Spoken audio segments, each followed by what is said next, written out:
My parents skipped my birthday again but threw my sister a lavish yacht party for hers. So I walked away for good, and the way they tried to get me back was unbelievable. My name is Sarah, I'm 26 years old, and this is about how I finally stood up to my parents after a lifetime of being treated like an afterthought compared to my golden child sister. To understand the full scope of what happened, you need some background. My parents, David and Linda, are successful real estate developers who built their business from scratch.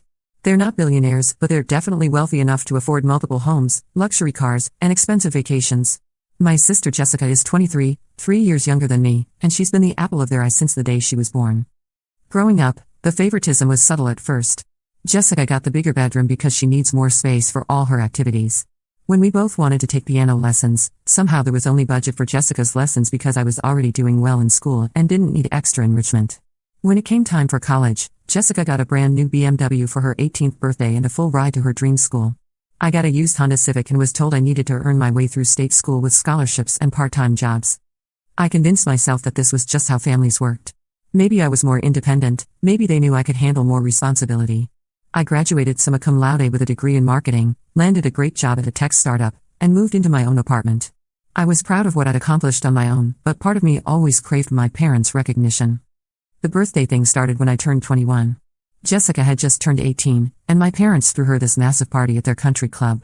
I'm talking about a $15,000 event with a live band, professional photographers, and over 100 guests. It was beautiful, and I was genuinely happy for her. When my 21st birthday came around 2 months later, my parents took me to dinner at a nice restaurant. Just the four of us. Don't get me wrong, it was a lovely evening, but the contrast was stark. This pattern continued year after year. Jessica's 19th birthday, weekend trip to Napa Valley with her college friends, all expenses paid by mom and dad. My 22nd, dinner at home with takeout pizza. Jessica's 20th, surprise party with all her friends at a rented mansion. My 23rd, lunch at a chain restaurant because they forgot to make reservations anywhere else. I started to expect it, honestly. I'd plan my own birthday celebrations with friends, and my parents would show up for an hour or two, take some photos for social media, and leave early because they had other commitments. Meanwhile, Jessica's birthday was always a week-long celebration with multiple events, expensive gifts, and undivided parental attention. 2 years ago was when I should have seen the writing on the wall, but last year was my true breaking point. Jessica turned 23 on June 15th, and I kid you not, my parents chartered a yacht for her birthday party. A yacht. They invited 50 of her closest friends, hired a catering company, and even flew in her college roommate from across the country. The party lasted from noon until midnight, with jet skiing, a professional DJ, and a fireworks show that probably cost more than my annual salary. I wasn't even invited initially. I found out about it through Jessica's Instagram stories. When I called my mom to ask about it, she got flustered and said, "Oh honey, of course you're invited. I just assumed you'd be busy with work." Busy with work. On a Saturday. When they'd known about Jessica's birthday for, I don't know, 23 years. I went to the party, played the role of the supportive big sister, smiled for photos, and watched my parents beam with pride as they gave Jessica a $10,000 Rolex as a main gift. I left early, claiming I had a headache, but really I just couldn't watch another minute of the Jessica worship. My birthday was coming up on August 20th, just 2 months later. I was turning 26, which felt like a milestone to me. I'd just gotten a promotion at work, I'd been seeing someone special for a few months, and I was genuinely excited about this phase of my life. I didn't expect a yacht party, but I thought maybe, just maybe, they'd make an effort this time. 2 weeks before my birthday, I casually mentioned to my mom that I was looking forward to celebrating. She said she'd check the calendar and get back to me. A week before my birthday, I asked again. She said they were still figuring out logistics. The day before my birthday, I called both parents. Mom said she had a real estate conference that weekend that she couldn't miss. Dad said he had golf plans that were already paid for. I hung up the phone and just sat in my apartment, staring at the wall. 26 years old, and I was spending my birthday alone because my parents couldn't be bothered to prioritize me for a single evening. But then I got angry. Really, really angry. I called my boyfriend Mike and told him what happened. He was furious on my behalf, which felt validating, but what he said next changed everything. "Sarah, you know this isn't normal, right? Parents don't just skip their kid's birthday unless there's some kind of emergency. And even then, they'd reschedule immediately." That night, I made a decision. I wasn't going to play this game anymore. I wasn't going to compete for scraps of my parents' attention while Jessica got the whole feast. I was done. I spent my actual birthday with Mike and my close friends. We went to a rooftop bar, had an amazing dinner, and honestly, it was one of the best birthdays I'd had in years. But Sunday came, and I knew I had to do something that scared me more than anything I'd ever done before. I wrote a letter. Not an email, not a text, but an actual handwritten letter. It took me 3 drafts, but here's what I finally sent. Mom and Dad, I want you to know that I spent my 26th birthday surrounded by people who love and value me. People who showed up. People who remembered. I also want you to know that this will be the last birthday you have the option to skip. For as long as I can remember, you have made it clear through your actions that Jessica is your priority and I am an afterthought. I have watched you spend thousands of dollars on her celebrations while offering me dinner at Applebee's. I have watched you rearrange your entire schedules for her convenience while telling me you're too busy for mine. I'm not angry about the money. I'm angry about what the money represents: your time, your attention, your love, and your effort. All things that Jessica receives in abundance and I receive in scraps. I have spent 26 years trying to earn your love and recognition. I graduated at the top of my class, built a successful career, and became an independent, responsible adult. None of it mattered. Jessica gets celebrated for existing while I get ignored despite achieving. I'm done competing for your affection. I'm done accepting less than I deserve. I'm done pretending that this dynamic is normal or healthy. Effective immediately, I'm stepping back from our relationship. I will not be attending family events, holiday celebrations, or Jessica's future birthday parties. I will not be calling, texting, or visiting unless there is a genuine emergency. If you want to have a relationship with me, you need to acknowledge how you've treated me and make concrete changes to how our family operates. Until then, I wish you and Jessica well, but I will not be participating in my own marginalization any longer. Love, Sarah. P.S. I hope you enjoyed your golf game, Dad. And Mom, I hope your conference was worth it. I mailed the letter on a Monday and then did something I'd never done before. I blocked both my parents' phone numbers. Not permanently, but I needed space to think without the inevitable barrage of calls and texts. The reaction was swift and exactly what I expected. Jessica called me crying, begging me to talk to Mom and Dad because they were so upset. She couldn't understand why I was being so dramatic over just a birthday. When I tried to explain that it wasn't about just one birthday, but about 26 years of being treated as less important than her, she got defensive and hung up on me. I unblocked my parents after a week because I was curious about their response. I had 23 missed calls, 47 text messages, and 8 voicemails. The messages ranged from confused, "Honey, we don't understand what you mean," to dismissive, "You're overreacting and being childish," to angry, "How dare you write such a hurtful letter to your mother?" But not one of them was an apology. The holidays came and went. I spent Thanksgiving with Mike's family and Christmas with my college roommate's family in Colorado. It was strange but liberating to be part of celebrations where I felt genuinely wanted and included.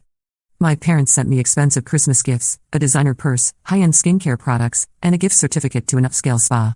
No card, no note, just expensive items that felt like bribes. I donated everything to a women's shelter. Spring came, and I was honestly doing really well. My relationship with Mike was getting serious, my career was thriving, and I felt lighter without the constant disappointment of my family dynamic. I'd made new friends through work and hobbies, and I was building the kind of supportive community I'd always wanted. Then Jessica's next birthday rolled around again. I know this because my Facebook and Instagram feeds were flooded with posts from the event. This year, my parents had rented out an entire private beach resort for a long weekend. They flew in 30 of Jessica's closest friends and family members, hired a professional photographer for a styled photo shoot, and gave her a brand new Tesla as a birthday gift. The post showed helicopter rides, private beach dinners, and what looked like a coordinated professional music video of Jessica's birthday weekend experience. The estimated cost, based on what I could see in the photos and my knowledge of my parents' spending habits, was probably close to $80,000. I felt sick looking at it, not because I wanted a party like that, but because it was such a slap in the face.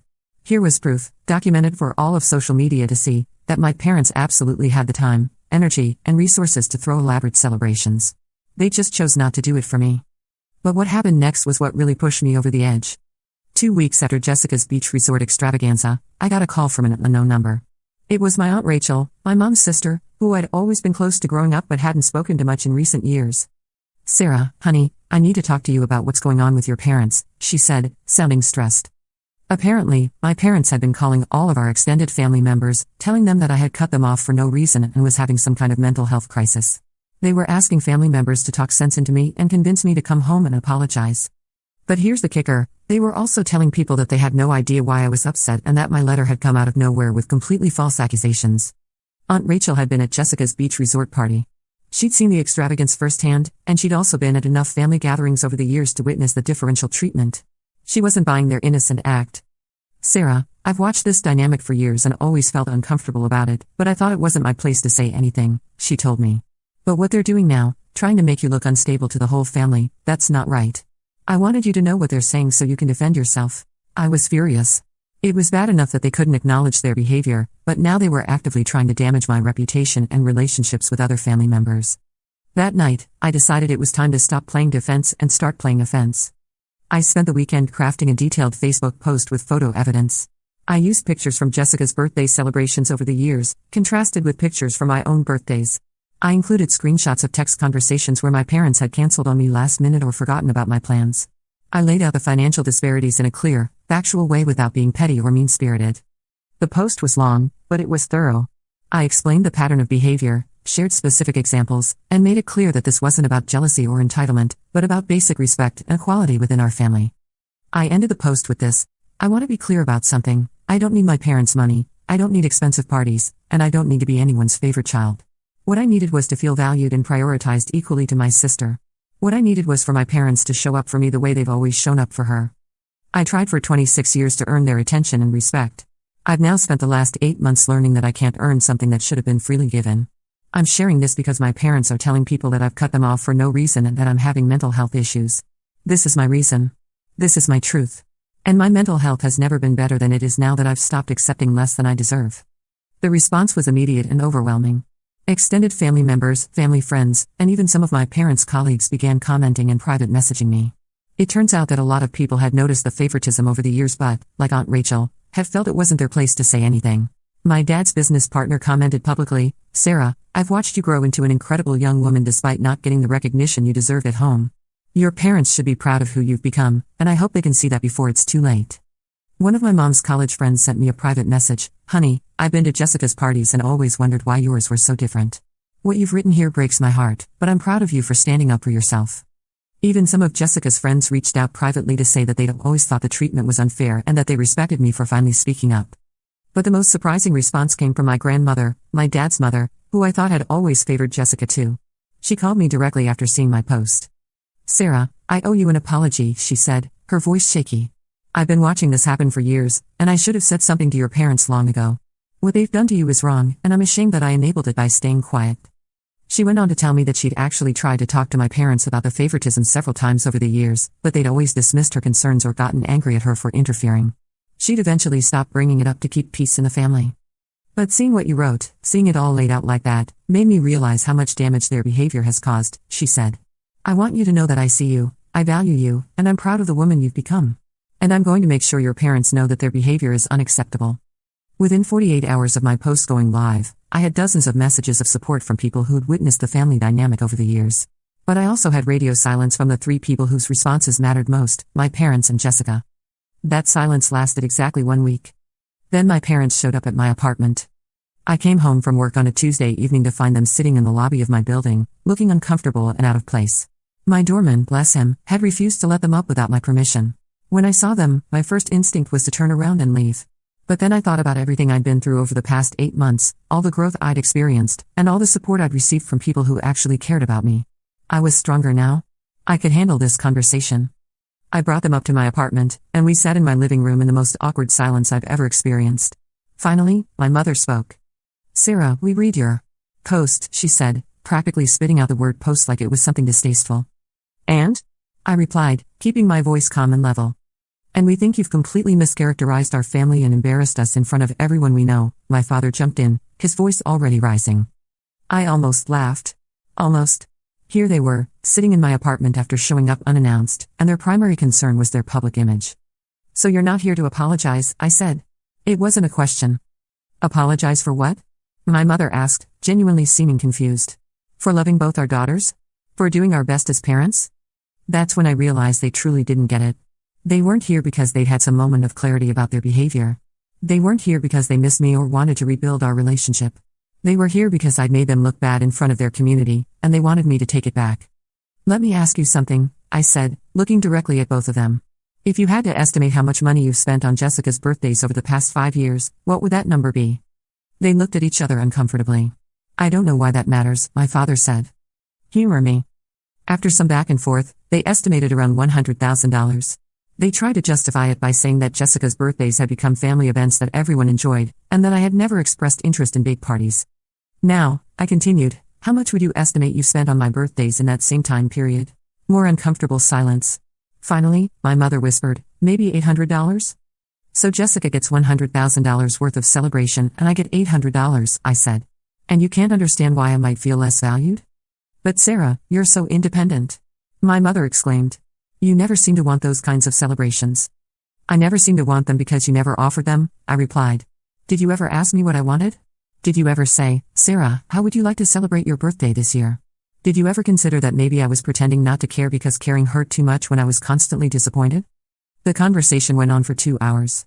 They tried every argument in the book. I was being too sensitive. I was misremembering events. Jessica needed more support because she was younger. They had different relationships with each of us, and my personal favorite, that I was punishing them for being successful because I couldn't handle that they had money to spend on nice things.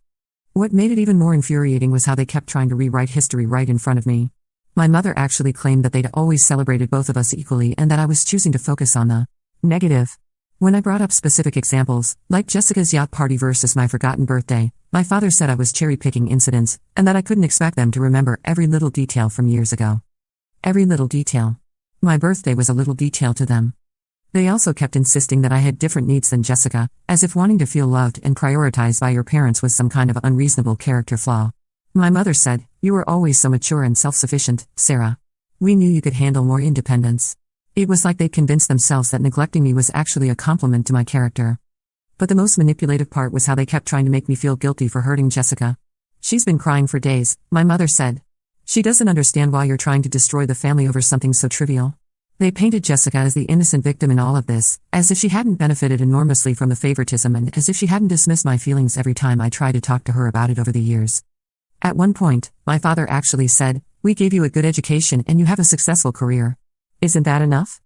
That's when I finally lost my composure. Enough? I said, my voice rising for the first time. Dad, love isn't a finite resource. Showing up for me doesn't take anything away from Jessica. Celebrating my achievements doesn't diminish hers. Treating both your children with equal respect and attention isn't some impossible task that only perfect parents can manage. I took a deep breath and continued, you gave Jessica a Tesla for her birthday. You know what I wanted for my birthday? A phone call. On the actual day. Before 9 p.m. That's it. That was the bar, and you couldn't clear it. By the end of the conversation, it was clear that nothing had changed. They still didn't understand why I was upset, they still thought I was overreacting, and they still wanted me to take down my social media post and apologize to the family for causing drama. I told them I needed them to leave. But this is where the story gets really interesting, because what happened next showed me exactly how desperate they were becoming to control the narrative. 2 days after their visit, I got a call from my HR department at work. Apparently, someone had called my company claiming to be a concerned family member and suggesting that I was having personal issues that might be affecting my work performance. They wanted to make sure I was getting the help I needed. My boss, thankfully, thought the whole thing was bizarre and inappropriate. She told me that the caller had seemed overly dramatic and that their concerns didn't match anything she'd observed about my work or behavior. But she wanted me to be aware that someone was trying to interfere with my professional life, even though our company policy is to not engage with such calls from non-employees. I knew immediately who had made that call. Then, things escalated in other ways. I started getting friend requests and messages on social media from people I didn't recognize. When I looked closer at their profiles, they all seemed fake, generic photos, very few posts, recently created accounts. It didn't take me long to figure out that someone was trying to monitor my online activity and gather information about my personal life. Mike figured out something was wrong when a stranger approached him at his gym, claiming to be a family friend who was worried about Sarah and wanted to know if I was doing okay and making good choices. The person asked unusually specific questions about my work schedule, my relationships, and my daily routines. The final straw came when they contacted my landlord. I came home from work one Friday to find a notice on my door saying that my landlord needed to speak with me urgently about my lease. When I called him, he explained that my parents had contacted him claiming to be concerned about my mental state and wanting to know if I was taking care of the apartment properly and paying rent on time. They had also offered to pay my rent for the next year to help me through this difficult time and asked if they could be added to my lease as emergency contacts. My landlord, who's a decent guy and has never had any issues with me as a tenant, was completely baffled by the whole situation. Sarah, I've never had tenants' parents contact me like this, he said. It seems really strange and inappropriate. I told them that you're an excellent tenant, and that I can't discuss your lease with anyone who's not on it, but they were very persistent. That weekend, I sat down and really thought about what was happening. My parents weren't trying to win me back because they miss me or because they'd realized they'd been wrong. They were trying to undermine my credibility and independence in every area of my life so they could dismiss everything I'd said about their behavior. They were trying to sabotage my career, my relationships, and my independence so I'd be forced to come back to them. It was manipulative, controlling, and honestly, a little scary. But it was also exactly the proof I needed that I'd made the right decision in cutting them off. I decided it was time to document everything and fight back. I gathered all the evidence of their recent behavior, screenshots of the fake social media accounts that had tried to friend me, documentation of the inappropriate call to my HR department, the notice from my landlord about their contact, and testimony from Mike about being approached by a stranger asking personal questions about me. I compiled it all into a second Facebook post. This one was shorter but much more damning. Update: for those who saw my previous post about my family's situation, I wanted to share what has happened since I spoke my truth publicly. Rather than reflecting on their behavior or attempting to genuinely repair our relationship, my parents have attempted to monitor my personal life through fake social media accounts, had someone approach my boyfriend asking invasive questions about my daily routines, called my employer to suggest I'm having personal issues that might affect my work performance, contacted my landlord to question my mental state and tenancy. This is not the behavior of parents who are concerned about their child's well-being. This is the behavior of people who are more interested in controlling the narrative than addressing the truth. I shared my story because I wanted people to understand why I'd stepped away from my family. The response from my parents has validated that decision more than I ever could have imagined. To anyone who might be in a similar situation, you are not crazy, you are not overreacting, and you deserve better. Sometimes the people who are supposed to love us most are the ones we need to protect ourselves from. I will not be responding to any further attempts at manipulation or contact from my parents. I'm moving forward with my life surrounded by people who love and respect me. The response to this second post was even stronger than the first. People were outraged on my behalf. Several family members and family friends publicly commented their support and condemnation of my parents' recent actions. But the response that mattered most came from Jessica, though it took longer than I expected. Before she reached out though, something else happened that I need to mention. About a week after my second Facebook post, I started getting private messages from other people with similar family situations. Women mostly, telling me their own stories of being the forgotten child or the responsible one who got less attention while their siblings were celebrated. One message particularly stuck with me. A woman named Maria wrote, "I'm 34 and I'm still trying to earn my parents' love while they worship my younger brother. Reading your story made me realize I'm not crazy for feeling hurt by this. Thank you for giving me permission to expect better." Another woman, Jennifer, shared that she'd been the Jessica in her family and had never realized how much pain she was causing her older sister by accepting all the extra attention without question. "Your post made me call my sister and apologize for the first time ever," she wrote. "We're finally having honest conversations about our childhood. These messages made me realize that what I'd experienced wasn't unique, and that speaking up about it was helping other people recognize their own situations. It gave me strength during those difficult weeks when my parents were trying to sabotage my life." I also started following some social media accounts about narcissistic family dynamics and emotional abuse, and everything I read reinforced what my therapist had been telling me. The pattern was textbook: the golden child, Jessica, the scapegoat, me, and parents who couldn't handle being held accountable for their behavior. 2 weeks after my second Facebook post, she finally reached out via text asking if we could talk. Unlike my parents, she asked permission first and didn't just show up unannounced. When she came over the next evening, she looked genuinely conflicted rather than just upset. "Can we talk?" she asked when I opened the door. I let her in, and we sat down in the same living room where I'd had that awful conversation with our parents a few weeks earlier. "Sarah, I'm so sorry," she said, and she was crying. "I had no idea they were doing all this crazy stuff with the private investigators and calling your work. That's insane."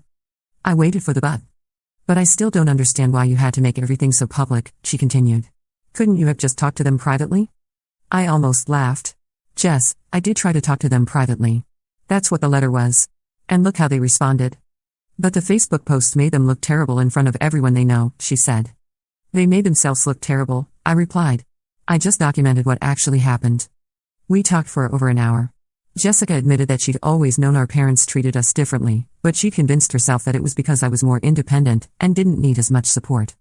"I thought you preferred it that way," she said. "How could I prefer being ignored?" I asked her. That question seemed to really hit her. She was quiet for a long time, and then she said something that surprised me. I think I knew it wasn't fair. But I liked being special. I liked being their favorite. And I didn't want to rock the boat because I was scared they might stop treating me that way." It was the first time Jessica had ever acknowledged the favoritism directly, and it was the first time she'd ever expressed any understanding of how it had affected me. "I'm sorry, Sarah," she said again. "I'm sorry I didn't stick up for you. I'm sorry I didn't see how much it was hurting you. And I'm really sorry about what Mom and Dad are doing now." She paused, and then asked, "Is there anything I can do to help fix this?" For the first time in months, I felt a glimmer of hope about salvaging some kind of relationship with my sister. "You could start by telling Mom and Dad that their current behavior is unacceptable," I said. "And maybe, if you really want to help, you could think about what it might mean to have a more equal relationship with them going forward."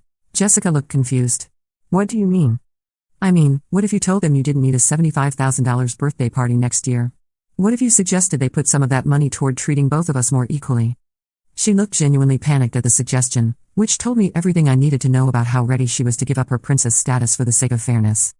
I don't think they'd listen to me about that, she said. They'd listen to you before they'd listen to me, I replied. You have all the power in this family, Jess. The question is what you're going to do with it. She left that day promising to think about everything I'd said and to tell our parents to stop their harassment campaign against me. A week later, I got a text from her. I told them to stop with the pie stuff and leave you alone. They said they would. I'm still thinking about the other stuff we talked about. It wasn't everything I'd hoped for, but it was something. Meanwhile, the harassment did stop. No more strange friend requests, no more mysterious phone calls to my workplace, no more weird conversations with my landlord. But I also didn't hear anything else from my parents. As I'm writing this, it's been 14 months since I sent that first letter. In that time, I've built a stronger relationship with Mike. We moved in together 6 months ago, I've gotten another promotion at work, and I've cultivated friendships with people who value me and show up for me consistently. I've also started going to therapy, not because there's anything wrong with me, but because I wanted to process the grief of losing the parents I'd always hoped to have and learn better patterns for my future relationships. My therapist helped me understand that what I experienced was a form of emotional abuse called scapegoating and that my parents' recent behavior was typical of abusers who lose control over their victims. She also helped me see that my decision to set boundaries wasn't selfish or cruel, but necessary for my mental health and self-respect. I still love my parents. I probably always will. But I've learned that loving someone doesn't mean accepting treatment that damages your self-worth. I've also learned that family isn't just about blood relations. The people who've supported me through this past year, who've celebrated my victories and comforted me through the difficult moments, who've shown up for me consistently without being asked, those people are my real family. As for Jessica, we text occasionally now. She's never followed through on challenging our parents' behavior, but she has acknowledged that the way they treated me wasn't fair. It's not the sisterly relationship I once hoped for, but it's honest, which is more than we had before. A few months ago, I heard through Aunt Rachel that my parents have been telling people I'll come around eventually and that this is just a phase I'm going through. They seem to genuinely believe that if they wait long enough, I'll get tired of being independent and come back begging for their attention. Aunt Rachel also told me something interesting that happened at a family wedding recently. Apparently, several people asked my parents where I was, and when they gave their usual Sarah's going through a difficult time explanation, my cousin Mark spoke up and said, "Actually, I think Sarah's doing great. I saw her social media posts about the family's situation, and it sounds like she's finally standing up for herself." Other family members apparently nodded in agreement, and my parents were visibly uncomfortable. It seems like their narrative about me having a breakdown isn't sticking with people who actually know me. Most of our extended family has figured out that there are two sides to this story, and they're not automatically taking my parents' word for everything anymore. I've also learned through the grapevine that Jessica's most recent birthday wasn't quite as extravagant as the previous ones. Not because my parents suddenly developed a sense of equality, but because the optics became problematic after my Facebook posts gained so much attention. Apparently, spending $80,000 on one daughter's birthday party looks a lot worse when hundreds of people online know you regularly skip the other daughter's birthday entirely. It's not progress exactly, but it's something. They don't understand that I'm not coming back because I don't need to anymore. I've found my worth outside of their approval, and I've built a life filled with people who celebrate me not despite who I am, but because of who I am. My birthday 2 months ago was incredible. Mike surprised me with a weekend trip to the mountains with all our closest friends. We went hiking, had a bonfire, told stories, and laughed until my cheeks hurt. It was simple and perfect and everything I'd ever wanted a birthday celebration to be. I didn't get a single call or text from my parents. And for the first time in my life, that felt like freedom instead of abandonment. To anyone who might be reading this and seeing themselves in my story, you deserve better. You deserve to be valued, prioritized, and celebrated by the people who claim to love you. You don't have to accept less than you deserve just because it's coming from family. And sometimes, the most loving thing you can do for yourself is walk away from people who can't love you the way you need to be loved, even if those people gave you life. I'm still Sarah. I'm still 27 now, having just celebrated another birthday surrounded by people who actually care about me. But I'm no longer the girl who settles for scraps of attention and calls it love. And I've never been happier.